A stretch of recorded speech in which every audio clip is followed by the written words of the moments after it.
કેશોદમાં મહિલાના ચારિત્ર્ય વિશે ગાળો આપી માર મારતા મામલો પોલીસ સ્ટેશને પહોંચ્યો। Story report by Jagdish Yadav, Junagadh. મારું નામ છે સુંદરવા રતનબેન છે। હું રાણીપરામાં રહું છું ને આજથી 4 વર્ષથી હું ફુવારા ચોકમાં હું મારી આયુર્વેદિક શોપી ચલાવું છું।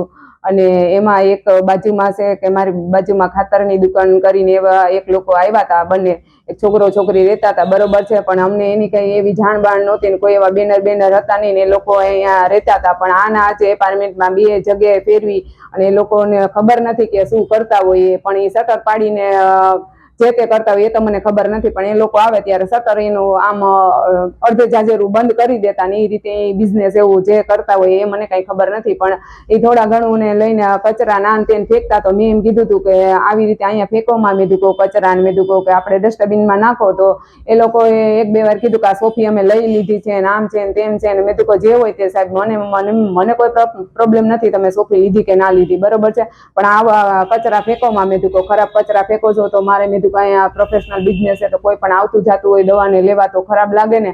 તો 1-2 દિવસ એવું કર્યું તો છોકરી દ્વારા એ લોકોએ મને માનસિક ટોર્ચર આપતા। હું આવતી તો બાલ્કનીમાં પાણી ઠલવે કાંઈક ને કાંઈક કચરા ફેંકતી હોય, તો એક દિવસ હું મારી સોફી આવતી હતી અને હું સોફી આવતી હતી ને એ છોકરી અમારા બાજુમાં કોઈ ભાડુતીના મકાન છે એને કંઈક મકાન પાડી ગયેલા છે, તો એમાં એ કચરો અને કંઈક પાણી ને એવું ફેંકવા ગઈ હતી। મેં કીધું કે ત્યાં ફેંકમાં, એની પાસે મારી સોફી છે એટલે ઝઘડો થાય એવું ન કરાય, ડસ્ટબિનમાં નખાય। તો છોકરી મને અવારનવાર ગાળો બોલવા માંડી, જેમાં મેં વર્તન કરવા માંડી ને મારા વાળ ખેંચીને એના ઓફિસમાં લઈ ગઈ ને એના સિનિયરને પછી મેં એને પછી ઝપાઝપી કરવા માંડી અને રાડો નાખવા માંડી। પછી મેં એના માલિકને ફોન કર્યો કે ભાઈ આ છોકરી તમારી આવી રીતે કરે છે અને સમજાવો, તો એ ભાઈએ તો ફોનમાં મને જેમ તેમ ગાળો કાઢી અને જેમ તેમ ગાળો બોલવા માંડ્યા અને હાવમાં અનાપસામાં બોલવા માંડ્યા અને પાછો મારા જ્ઞાતિ વિરોધ એમ કે તારા હોય એટલાને બધાને ભેગા કરી લે ઈ કે।